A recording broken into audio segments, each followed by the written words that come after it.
Folks, when you walk in public spaces, I'm sure you've all seen the G20 signs welcoming everyone to South Africa at the airports, which is a good thing because it means that we pride ourselves for leading the G20 this year, 2025. And of course, from December onwards, the US will take over from South Africa and lead the conversation. But right now, we're still the ones that will be hosting the G20 in South Africa. There are a number of conversations that have been happening, various sectors of the economy, hosted in various cities of South Africa, which I think is an awesome thing because it also showcases the diversity of South Africa. The folks in the tourism industry, I'm sure they're taking advantage of this because regardless of where you are, you get to showcase what's happening in that particular province. But what we discuss here on AgriView, which is the agriculture, there's also an agricultural work stream within the G20, which focuses on issues of global food security and the sustainability of the agricultural supply chains. And this is one of the conversations that took place at the end of September, where a number of G20 agricultural ministers gathered in the Western Cape to say what's happening with the global food system. And they are not alone on this because there's also a business arm of the G20, which is called the B20. And they too have been sitting down, deliberating, and thinking about the ideas of what they can contribute when we are thinking about agriculture, finance, and the other work streams that they are focusing on. But on the agricultural side, the guys at the B20, I think they came up with some of the awesome recommendations on their report. I'm just going to read out 3 here that I have with me. One was about increasing trade.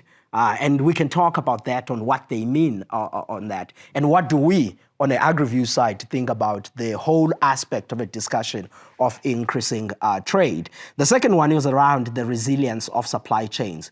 Because at the end of the day, food gets produced elsewhere, it's consumed elsewhere, it's processed in other places. So the supply chains that manage all of that process, they need to be resilient. And one of the key things they talked about, which is super important, is the aspect of sustainable agricultural practices, which talks about more on the production side of agriculture.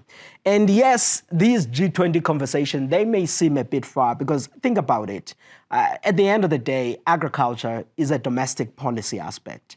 It depends on what each country really decides on doing. But what the G20 forums offer is an opportunity for many of the member countries and some that are invited as observers, either it's the African Union or any of them, to sit down and listen what others think and what are the best practices, and what then each country can take onto and infuse in their own domestic policy about how to move forward on agriculture. So it's not necessarily rules that get prescribed that do ABC, because as the G20 we are telling you, at least in agriculture, that's not what happens, but more of the ideas about what are the best things to do to ensure that global food security improves. And then each country will pick from there and make sure then whatever that they do at least aligns to these best practices. But it also offers a window because you are sitting there with some of the large economies in the world to figure out what are they doing right,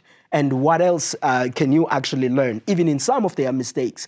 Because in the discussion sessions, when people are thinking about policies, thinking about the communique, each country shares its practices, and you can contrast and figure out what are some of the pitfalls you must avoid. And I think in these 3 themes that I've talked about, which are coming from the business arm now, not on the G20, which is the government side, these must be infused on the government side. I know the government is far ahead in preparing its communique, and we know that at the end of November, there will be a final viewpoint on what the ideas are happening there. But on the issue of increasing trade, even now thinking from a South Africa perspective and leaving the global aspect aside, as South Africa, this is something that we want and we have been focusing on. Because as we've discussed here in AgriView, we are a country that is export-oriented, and we're looking at expanding exports to some of the new markets.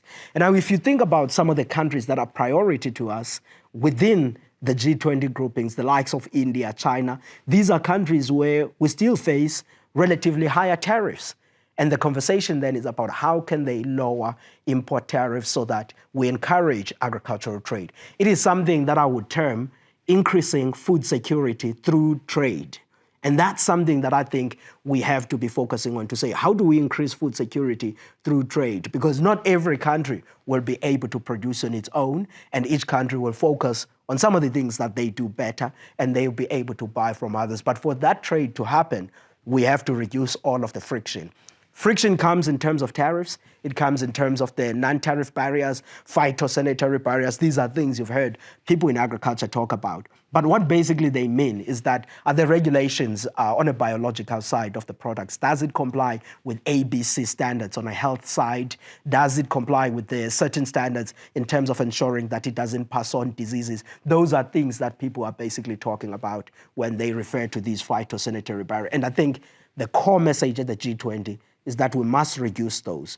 And of course, this issue of trade comes at a time where the US has been one of the countries that has actually caused a bit of a friction when it comes to trade through the increase of the tariffs that we are seeing. Now, a number of the G20 economies have all been going on their own to the US to figure out if they can find a trade deal on that. And I think perhaps the G20 economy can use the convening power of this grouping to nudge the United States to embrace more openness. But of course, that will depend on the US because as I said earlier, these are forums for reflection, discussions, but ultimately each country decides what its domestic policy will be. But I do think that in the G20, talking more about the embrace of trade, the openness is a theme that would actually be very important on this. On the aspect of supply chains, I mean, I'm looking at them here, and I think the key thing here is the fact that countries can't produce all of what they need.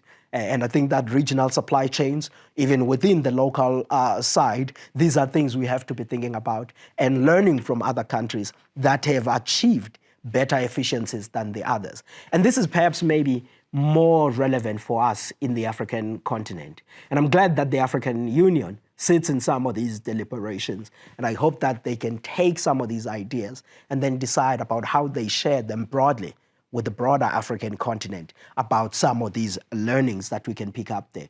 The issue of sustainable agricultural production is very important.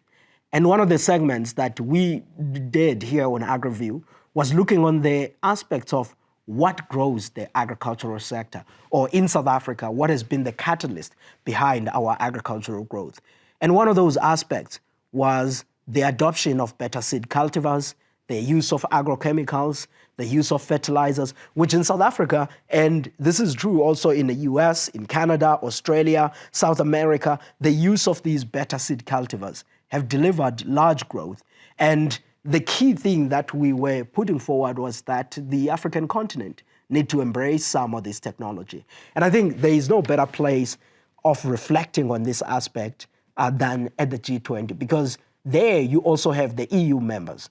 And in the EU, anyone who read what was called the Green Deal, which had the farm to fork strategy of the EU, it proposed a whole range of aspects about how to reduce chemical usage, fertilizer usage, and all of these aspects so that people are moving towards what is called environmentally friendly production practices.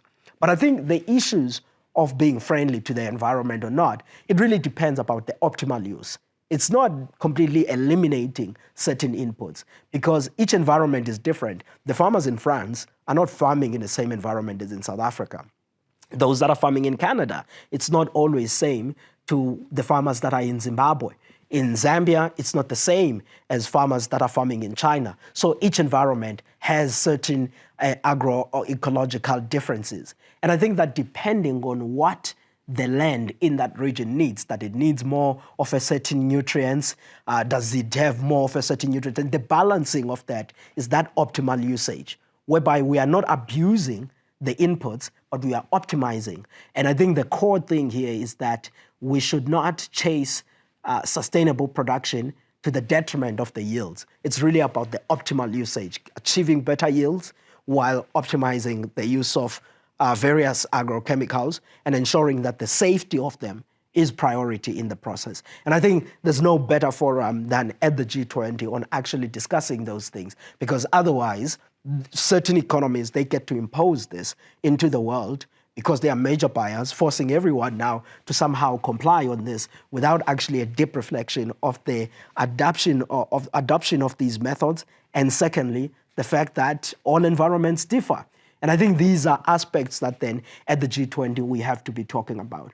But as the African continent, the fact that we are hosting a G20 is not suddenly going to solve all of our problems. Because we know what needs to happen to actually unlock Africa's agricultural production. And it involves a painful, long process. And as the African continent, it is true that we're still importing over $80 billion of agricultural products. And in the sub-Saharan Africa region, about $45 billion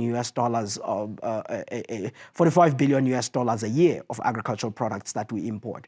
And the only thing we can be able to get out of that is increasing our agricultural productivity. And the productivity increases in Africa will come through us ensuring that we address the issues of land governance. We embrace technology. We embrace relatively large-scale farms. Governments do not intervene in the markets at any time.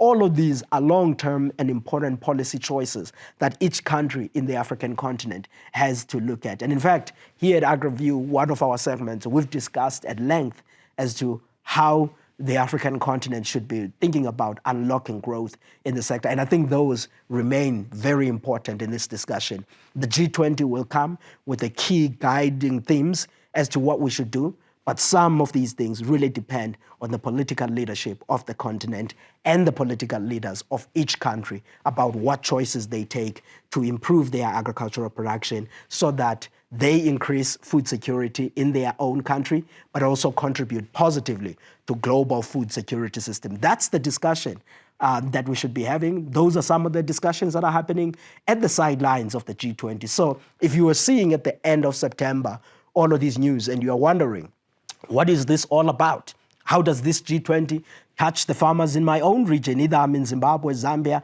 China, South Africa, wherever? This is how, at least from a South Africa perspective, we are thinking about this. And of course, we will be extracting some of the lessons from all of the countries that are there, sharing ideas. And many people that reflect around this theme will take some ideas that we think will fit in our thinking. But for South Africans, the core guiding theme on a policy aspect of our growth, it's still the agriculture and the agro-processing master plan. The learnings from the G20 will pretty much just anchor on that. There is no deviation on a policy on where we are going to continue to drive our agriculture. And trade is important in that context. With that, folks, let's stop there for this week. And as always, we appreciate you following and supporting AgriView. And please subscribe and share this podcast. And some of the people that we are thankful for are the ones that, of course, do support us in making sure that we deliver this show. Santam is one of those. And maybe soon we may have Nedbank as one that is joining us in this conversation. Spread the word. Thanks for watching.